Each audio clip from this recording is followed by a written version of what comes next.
हांसू सोचता है कि अगले स्टेशन पर उसे कुछ अच्छा मिलेगा और फिर उसे मिलता है मेनियाक्स क्लाउड स्नैक।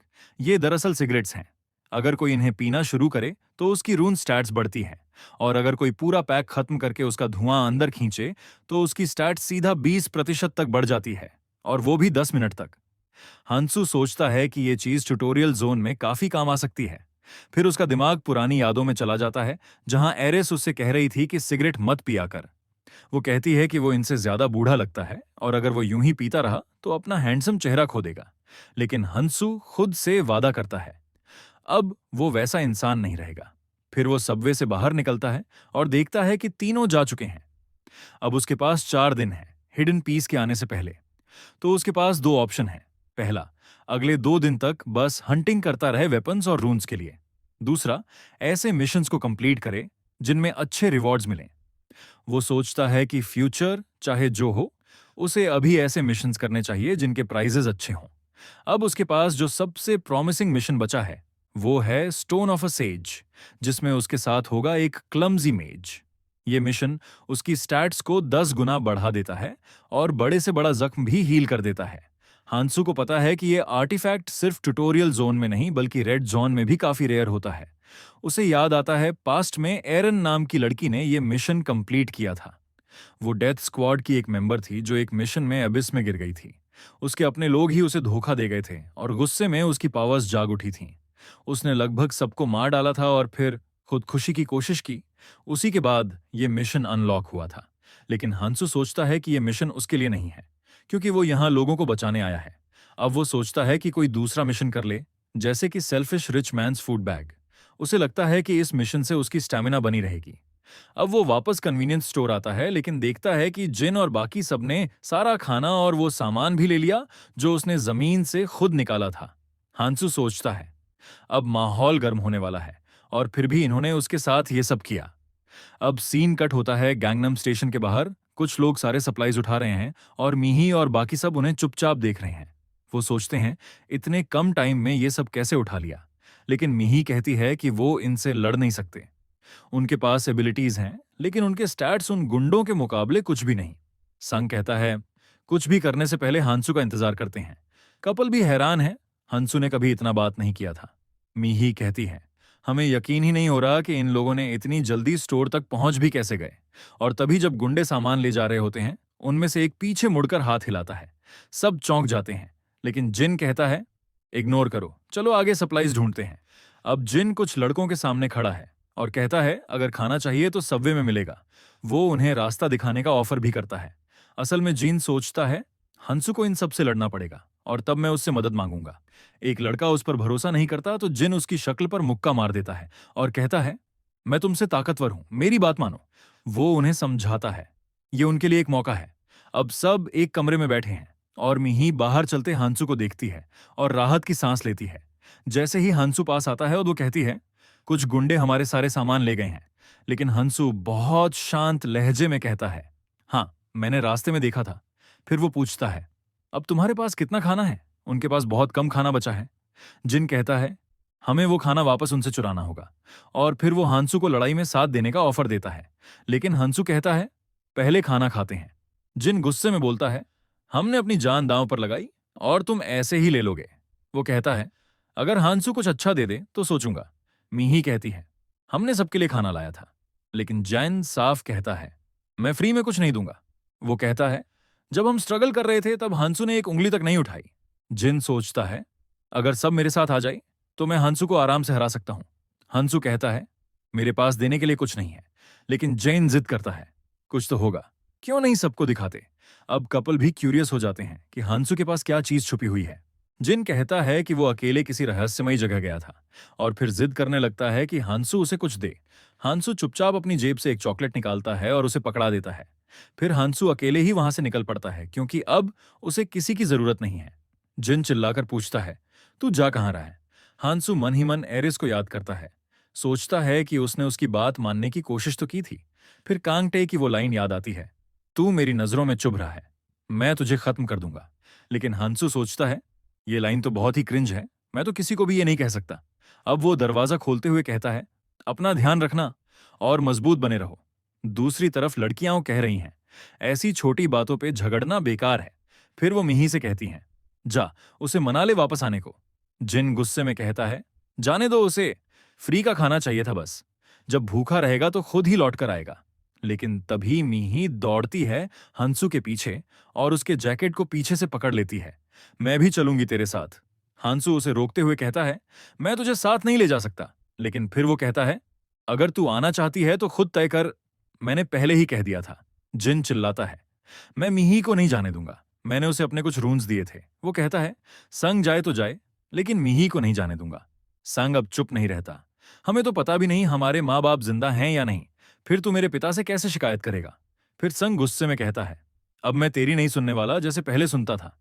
अब तीनों चल पड़ते हैं और जिन पीछे से चिल्ला रहा है, बाकी जगह कुछ नहीं बचा और खाना मेरे पास है, तुम सब वापस आओगे मेरे पास। चलते चलते हंसू एक दुकान में लटका हुआ जैकेट देखता है और पहनते हुए कहता है, अब हमें कुछ करना होगा और एक प्लान बनाना पड़ेगा। मिही और सांग उसे देखते हैं। सांग सोचता है, मेरे पास तो कोई पावर नहीं है, अगर कुछ हुआ तो मैं कुछ नहीं कर पाऊंगा। हंसू ये बात भांप लेता है और कहता है, अब रात के 12 बजने वाले हैं।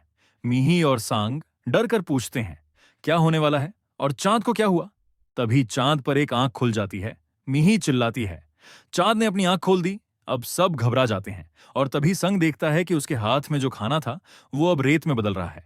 मिही के बैग का खाना भी अब रेत बन चुका है। दूर से कुछ लोग चमक रहे हैं। मिही कहती है, इसका मतलब है वो चाहते हैं कि हम सब एक दूसरे से लड़ें। फिर वो हंसू से पूछती है, क्या तुझे ये पहले से पता था। हंसू हल्की सी मुस्कान के साथ कहता है, नहीं, बिल्कुल नहीं। लेकिन उन्हें यकीन नहीं होता। अब वो देख रहे हैं कि दूर से लोग आपस में लड़ रहे हैं, क्योंकि सबको लगता है किसी और ने उनका खाना चुरा लिया। हंसू कहता है, मैंने पहले ही कहा था कि सारा खाना इकट्ठा मत करो। जैसे ही चांद की आंख खुलेगी, जो भी खाना किसी के पास होगा वो रेत बन जाएगा। अब हंसू जाने लगता है। मिही और सांग पूछते हैं, तू अब कहां जा रहा है। हंसू कहता है, मुझे एक जरूरी काम करना है। दूसरी तरफ जिन और बाकी सभी का खाना भी रेत बन चुका है। वो सब सदमे में हैं। लड़की कहती है, अब हमें खाना ढूंढना होगा।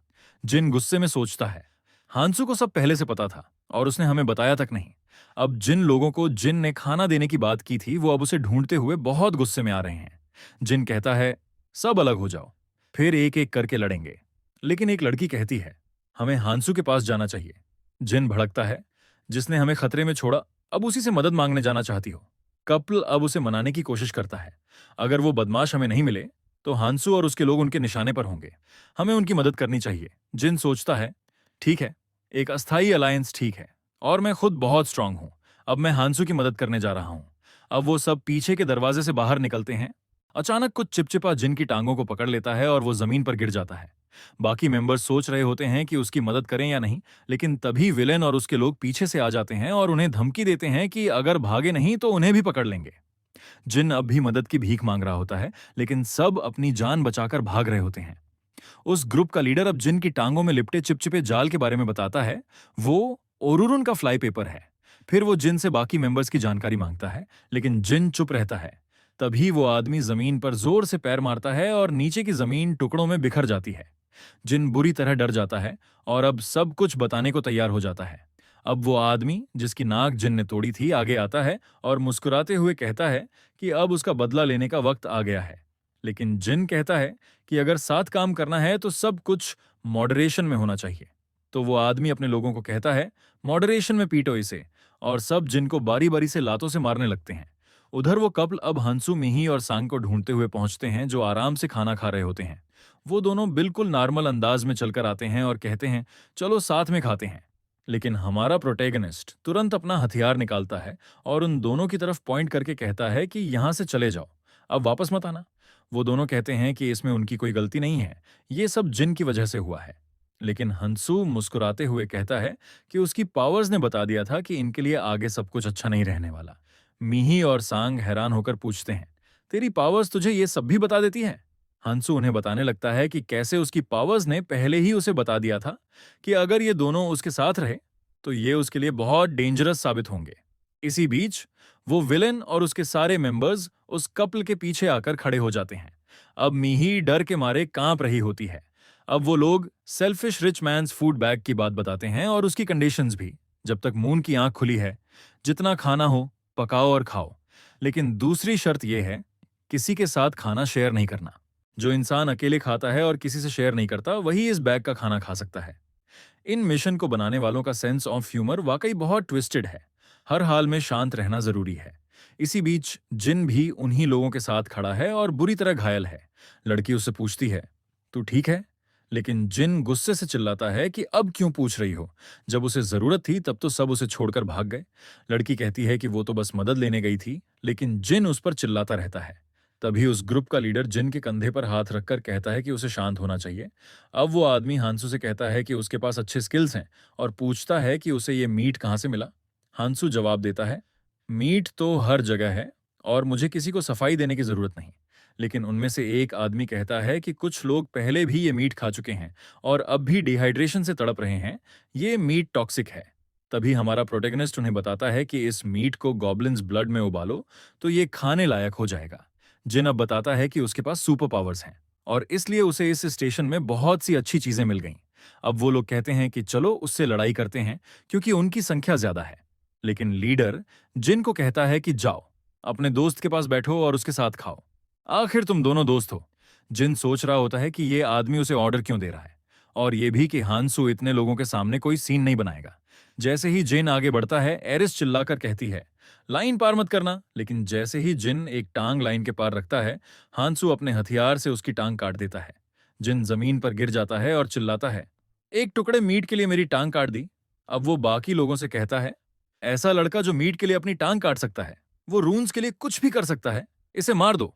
अब ग्रुप लीडर अपने लोगों को ऑर्डर देता है, इस हांसू को मार डालो, क्योंकि अगर ये जिंदा रहा तो बहुत ताकतवर बन जाएगा और तब कोई इसे रोक नहीं पाएगा।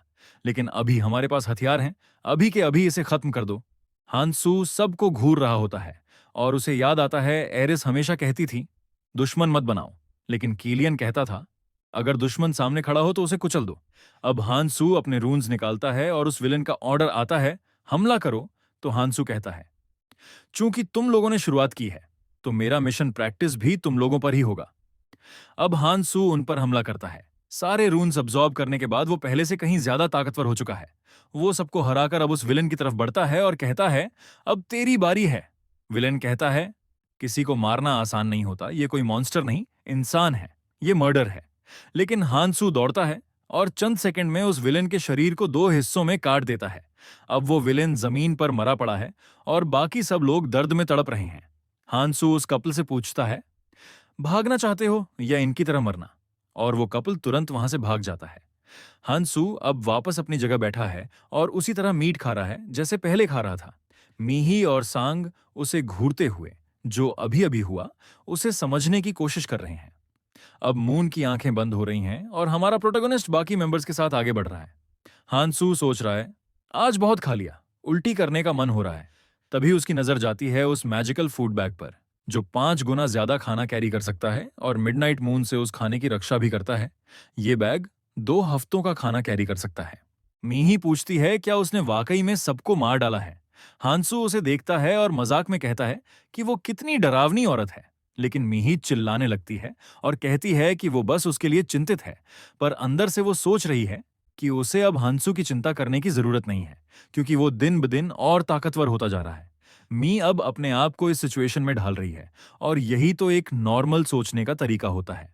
हमारा प्रोटैगनिस्ट सोच रहा है कि वो ये सब कर सकता है, लेकिन उसका असली मकसद ताकतवर बनना नहीं है। उसका लक्ष्य है झगड़े कम करना और जितने हो सकें उतने इंसानों को बचाना। उसी मकसद से तो वो पास्ट में लौटा था और इसके लिए जरूरी है कुछ नियम बनाना। पहला नियम है कि लोगों को सिर्फ रून के लिए नहीं मारना चाहिए। हाँ, वो उन लोगों के रून्स यूज कर सकता है जो मारे गए, लेकिन फिर भी वो उनके हिस्से का पूरा हक नहीं चुका सकता। ऐसे नियम बनाना बहुत मुश्किल है, इसलिए सिर्फ कोई पावरफुल इंसान ही उन्हें बना सकता है। वो सोचता है कि उसे ऐसा नहीं दिखना चाहिए जैसे वो सबको मार रहा है, लेकिन जरूरी है ऐसे लोगों को मारना जो आगे चलकर दुनिया को बर्बाद कर सकते हैं। संग कहता है कि वो अब रुकने वाला है, तो हंसू कहता है कि जो करना है कर ले। मिही उसे रोकने की कोशिश करती है, लेकिन संग अपनी पीठ करके दूर जाने लगता है। हंसू पूछता है, क्या उसे उसे डर लगता है? वो कहती है कि हाँ, थोड़ा डर लगता है। लेकिन वो ये भी कहती है कि वो ऐसे नहीं जा सकती, क्योंकि अगर गई तो शायद वो फिर कभी वापस ना आ सके। इसलिए वो उसके साथ अंत तक रुकने का फैसला करती है। हंसू अब सीढ़ियों से नीचे उतरते हुए कहता है, ठीक है, तो चलो। उधर जिन अभी भी वहीं पड़ा हंसू को कोस रहा है और कह रहा है कि वो उसे मारेगा। उसके जख्म अब भरने लगे हैं और वो कहीं रेंगता हुआ जा रहा है। कह रहा है कि वो उन्हें कभी माफ नहीं करेगा, खासकर मीही को। तभी जिन के सामने एक जोड़ी पैर आकर रुकती है। वो ऊपर देखता है। वो सांग है। अब जिन सोचता है कि ये अच्छा मौका है। वो सांग से मदद मांगता है और कहता है कि उसे उठा ले और फिर वो उसे ताकतवर बना देगा। सांग अब एक ब्लेड उठा रहा है तो जिन कहता है कि अच्छा कर रहा है तू, अगर सबको मारकर ऋण लेना चाहता है तो। लेकिन सांग चुपचाप उसकी तरफ बढ़ता है। जीन अब डर से कांपने लगता है। सांग अब जाइन की कॉलर पकड़कर कहता है, जैसे तू मुझे मेरी जगह बता रहा था, अब तू भी अपनी जगह जान ले। और फिर वो जाइन को मार डालता है। लेकिन संग रोते हुए उसे हिम्मत भी दे रहा है। कहता है कि तू इतना कमजोर नहीं है, ऐसे मत रो। फिर वो बाकी बचे लोगों को भी मार रहा है और सोच रहा है कि हंसू ने उसे क्यों छोड़ा। उसका जवाब था, क्योंकि संग ने अपनी ताकत का इस्तेमाल नहीं किया, वो हमेशा हंसू पर निर्भर रहा। काश उसने अपनी एनर्जी खुद लगाई होती तो आज ऐसा नहीं होता। वो सोच रहा है कि असली दुनिया में भी उसके साथ ऐसा ही हुआ, जहां वो खुद को दूसरों के सामने छोटा करता था। लेकिन अब नहीं। अब वो ताकतवर बनेगा और हंसू को साबित करेगा कि वो भी काबिल है। इधर कुछ मॉन्स्टर बर्ड्स मीही पर हमला करने आते हैं। मीही उन्हें डराने की कोशिश करती है लेकिन वो बार बार उस पर लौट आते हैं। तभी हंसू आगे आता है और उन पर वार करके सबको मार देता है। मीही कहती है कि उसे फिर से हमारे प्रोटैगनिस्ट की मदद मिली। लेकिन हंसू कहता है कि खुद हैंडल करना और किसी पर निर्भर ना होना, ये दो अलग बातें हैं। अगर उसकी पावर्स में कोई कमजोरी है तो उसे टीममेट्स से मदद मांगनी ही चाहिए। फिर वो मीही को रून का हिस्सा देता है और कहता है कि अब अपनी स्किल्स के प्रोज और कॉन्स देख लो। अब मीही अपने स्टैट्स देख रही है। सोचती है कि यहां आए उन्हें 2 दिन हो गए और आज तीसरा दिन है। उसने स्पीड बूस्ट, मैजिक और स्टैमिना की स्किल्स खरीदी थीं और वो सोच रही है कि यह सही फैसला था, क्योंकि इनके बिना वो सरवाइव नहीं कर पाती। वो सोचती है कि वो पूरी कोशिश कर रही है कि वो हांसू पर डिपेंड ना हो। उधर हांसू अपने स्टैट्स देख रहा है, जो अब 42 तक गिर चुके हैं। वो सोचता है कि सबसे अच्छा तरीका यही है कि सारे स्टैट्स एक जैसे रखें। उसे ज्यादा मेहनत नहीं करनी पड़ी, क्योंकि उसने मिही से एक्सचेंज कर लिया। उसके पास स्टैमिना और स्ट्रेंथ कम था। फिर एक असिस्टेंट फेरी की आवाज आती है। वो बोल रही है कि अराइवल पॉइंट पर आ जाइए, वरना उन्हें पनिशमेंट झेलनी पड़ेगी। अब दोनों अराइवल पॉइंट की तरफ जा रहे हैं। मीही हांसू को देख रही है तो हांसू कहता है, कुछ कहना है तो बोल दो। मीही थोड़ी झिझकते हुए पूछती है, क्या तुम्हारी कोई गर्लफ्रेंड है? फिर कहती है कि नहीं नहीं, ये बहुत पर्सनल सवाल है, मुझे नहीं पूछना चाहिए था। लेकिन फिर भी वो एक और सवाल पूछना चाहती है। हांसू सोच रहा है कि वो काफी सेल्फ कॉन्शियस है, लेकिन फिर भी बहुत फ्री है। अगर कैंग यहां होता तो वो बहुत खुश होता ये सुनकर और सोचता कि हंसू कितना फेमस है। अब हंसू उसी लड़की के बारे में सोच रहा है और सोच रहा है कि वो उसे फिर नहीं खो सकता। लेकिन बस इतना कहता है, मुझे कुछ याद नहीं है। अब दोनों अराइवल पॉइंट पहुंच चुके हैं। मीही सोच रही है कि यहां तो बहुत सारे चेहरे जाने पहचाने लग रहे हैं, लेकिन कुछ तो गड़बड़ है। अभी फेरी कहती है कि उसके पास 2 अच्छी खबरें हैं। पहली ये कि जो कोई भी यहां अगले 62 घंटे तक जिंदा रहेगा, वो इस जगह से बाहर जा सकता है। फिर वो भीड़ से तालियां बजाने के लिए कहती है, लेकिन सब उसे खाली नजरों से घूर रहे होते हैं। तब वो गुस्से में दोबारा कहती है तो सब तालियां बजाना शुरू कर देते हैं। फिर वो कहती है, अब मैं तुम्हें इस इवेंट की असली शुरुआत दिखाती हूं। वो अब एक बहुत बड़ा महल दिखाती है, जो कि एक मैजिकल ऑल्टर है, और बताती है कि यही इस इवेंट का मेन वेन्यू है। फिर वो बताती है कि इस ऑल्टर के अंदर एक मांसाहारी बीस्ट है, जिसे उन्होंने एक दिन से भूखा रखा है, और अब वो बहुत भूखा है और यहां से बाहर निकलने को मरा जा रहा है। वो बताती है कि ऑल्टर बहुत ही फ्रेजाइल है और वो बीस्ट कभी भी बाहर आ सकता है। तब सबको उससे लड़ना होगा या फिर उसके हाथों मारे जाना होगा। लेकिन फिर वो दूसरी खबर भी देती है कि वो उस मॉन्स्टर को सुला सकते हैं, ताकि वो ऑल्टर को तोड़ ना पाए और बाहर ना आ सके। फिर वो पूछती है, क्या किसी को तरीका पता है? लेकिन सब कहते हैं नहीं पता। फिर वो बताती है कि उसे बस हर दिन 5 इंसानों को खिलाना होगा। लोग सोच रहे हैं कि 5 दिन के हिसाब से उन्हें उस मॉन्स्टर को 3 बार खिलाना होगा, और सर्वाइवर्स की संख्या करीब 60 है, तो उन्हें करीब 1/4 लोगों को उस मॉन्स्टर की बलि चढ़ानी होगी। फिर वो उन लोगों की वीडियो दिखाती है जिन्होंने उस मॉन्स्टर से लड़ने की कोशिश की थी और मारे गए। अब सब डरने लगते हैं और सोचते हैं कि 5 लोगों को सैक्रिफाइस करना ही बेहतर है। तभी एक आदमी हाथ उठाकर कहता है, हम लोग कैसे चुनेंगे कि कौन जाएगा? तो वो कहती है कि ये तुम पर है, बलपूर्वक भेजो या लॉटरी निकालो, फैसला तुम्हारा है, क्योंकि उसे सिर्फ 3 दिन तक हर दिन 5 जिंदा इंसान चाहिए। फिर वो कहती है कि तुम्हारे पास 1 घंटा है चुनने के लिए, और इसके बाद अगले 24 घंटे के लिए तुम सुरक्षित रहोगे। फिर अगले दिन फिर 5 और लोगों को भेजना होगा। अब वो 1 घंटे का टाइमर स्टार्ट करती है और लोग चीख चीख कर कहने लगते हैं कि अब तो सब मारे जाएंगे। यहाँ मीही हांसू से पूछती है, तुम्हें क्या लगता है सही क्या है? लेकिन हांसू कहता है कि नतीजे पहले से तय हैं, इसलिए उसे कुछ नहीं पता। अब एक आदमी कहता है कि हमें फेयर रहना चाहिए और लॉटरी से लोगों का चुनाव करना चाहिए। लेकिन तभी सैंग आगे आता है और कहता है, हमें फेयर बनने की जरूरत नहीं है।